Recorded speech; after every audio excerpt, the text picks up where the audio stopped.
Hi there, it's Anna here from annasproject.com and you're watching Anna's Pool of Inspiration, your place to be to create a loving and nurturing relationship with yourself and with food that you love and thrive off. So today I want to talk to you about the 5 food freedom commandments. And if you're watching this, chances are that you have some kind of struggle with food and eating behaviors. So you might binge eat, overeat, or emotionally eat, or totally restrict your eating. So no matter what it is, you're definitely in the right place to get some tools and resources to help you change that behavior from the inside out. So today, like I said, I want to share with you the 5 food freedom commandments, and really I created them because I found that in my work with women and in my own recovery, food recovery, and through studying addictions and working in the addiction field for a long time, I found that actually the behavior itself isn't the big problem. What is the problem is the feelings that we attach to what we do and what we're making this mean about ourselves and who we are. So it's not that you eat that Nutella or that you eat the cake that really has a big impact.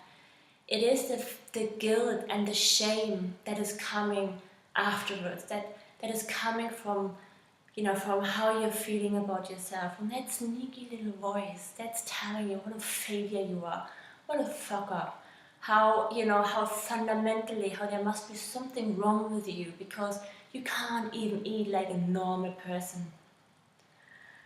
And in order to break through that and to help you release that shame and guilt and to see that what you're doing really isn't anything else but a call for love.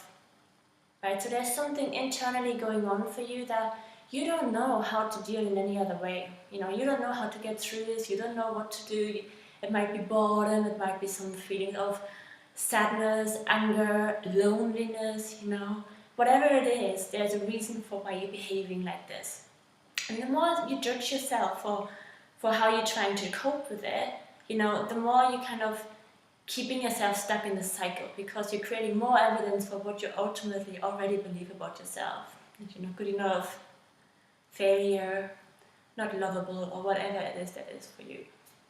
So with those 5 freedom commandments, it really, it's a philosophy, it's the underlying principles that you will see happening when when you work with me.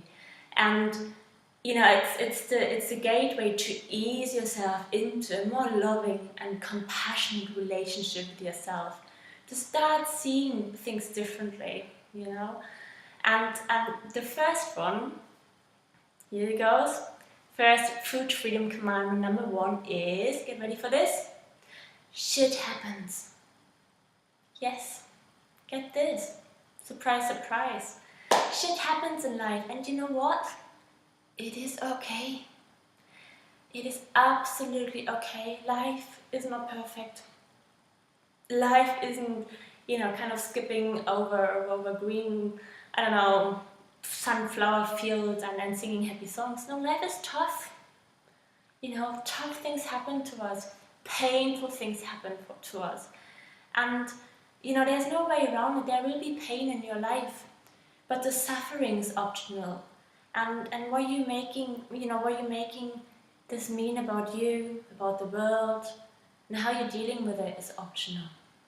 So there was one time where food really served to help you get through difficult things and feelings. But is it still serving you? Is it still doing the trick for you? Don't know, only you can answer this. So, the first commandment really is about accepting life on life's terms. That shit happens and it's okay. It doesn't mean we have to turn to food and make us feel even more crap. It doesn't mean that we have to engage in behaviors that, maybe back then, helped us. But we well know that they're not serving us anymore. In fact, they're creating even more of the very, very thing that we often try to get away from. Okay?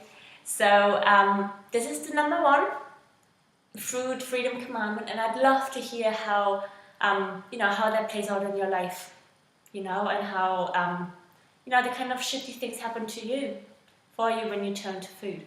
So leave a comment below and let us know, and then hop over to the next video to see the Food Freedom Commandment number 2.